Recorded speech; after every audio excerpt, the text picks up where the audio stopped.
Assalamualaikum Bu. Waalaikumsalam. Kami dari kelompok bimbingan Ibu yang kebetulan proyek kemarin itu lancar Bu, lolos. Ya Bu, kebetulan nilai kami juga besar dan lolos. Kedatangan kita ke sini itu sebagai tanda terima kasih Bu. Ya Bu, ini ada sedikit bingkisan buat Ibu.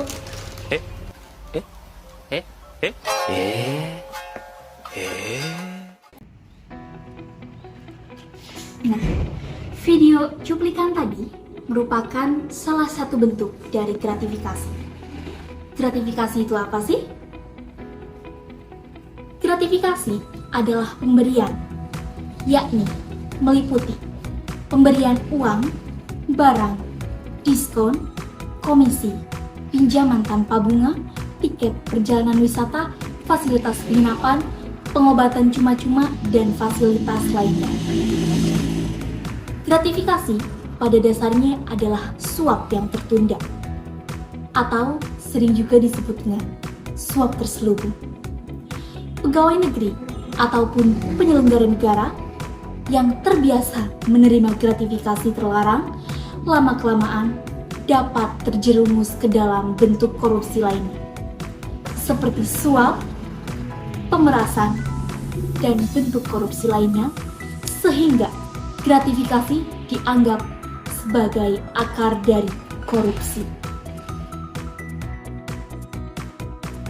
Menurut PMK nomor 7/PMK.09/2017 tentang pedoman pengendalian gratifikasi di Kementerian Keuangan membagi gratifikasi menjadi dua kategori. Yang pertama, gratifikasi yang wajib dilaporkan meliputi gratifikasi yang diterima atau ditolak oleh ASN Kemenke yang berhubungan dengan jabatan dan berlawanan dengan kewajiban atau tugas yang bersangkutan. Gratifikasi yang ditujukan kepada unit kerja dari pihak yang mempunyai benturan kepentingan. Contoh gratifikasi yang tidak boleh diterima, salah satunya berhubungan dengan proses penerimaan atau promosi atau mutasi pegawai. Yang kedua, gratifikasi yang tidak wajib dilaporkan meliputi pemberian dalam keluarga, yaitu kakek atau nenek, bapak, ibu, suami atau istri, anak, menantu, keponakan sepanjang tidak ada konflik kepentingan. Aturan terkait gratifikasi yang diatur dalam pasal 12B dan 12C Undang-Undang Nomor 20 Tahun 2021. Pasal gratifikasi ini berfungsi untuk mencegah aparatur negara menerima gratifikasi yang dianggap suap. Lalu apa saja sih unsur-unsur dalam pasal 12B dan 12C itu? Nah, unsur yang pertama adalah adanya penerimaan gratifikasi.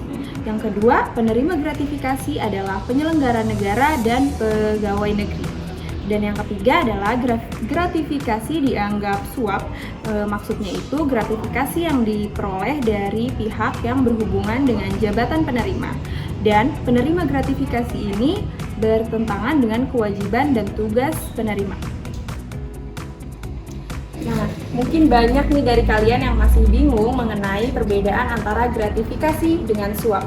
Untuk itu, berikut adalah perbedaan antara gratifikasi dan suap. Gratifikasi sering dianggap sebagai rezeki nomplok yang bisa datang seketika tanpa diminta. Terkadang memang orang-orang memberi hadiah tersebut tanpa menuntut sesuatu di awal, tetapi justru secara tidak langsung malah berujung meminta balas budi. Nah, karena hal tersebut, penyelenggara negara ataupun pegawai negeri harus berhati-hati dan harus bisa menelaah terlebih dahulu apakah hadiah yang diterima tersebut bersifat netral atau tidak. Kalau pemberian hadiah tersebut sifatnya transaksional, memiliki tujuan dan adanya ikatan janji antara penerima dengan si pemberi, maka itu masuk ke dalam tindakan suap.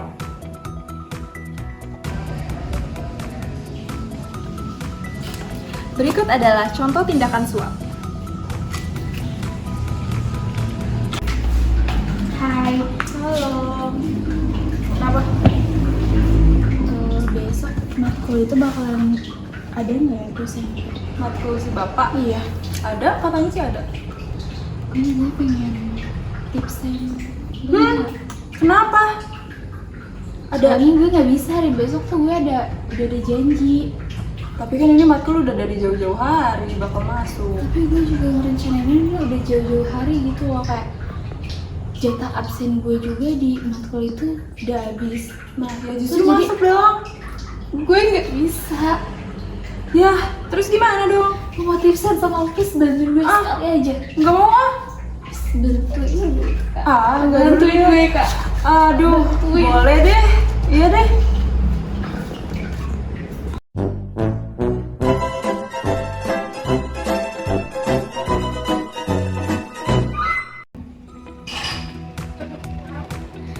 Gratifikasi adalah akar dari korupsi karena bisa mempengaruhi kita untuk terlibat dalam tindakan-tindakan korupsi lainnya.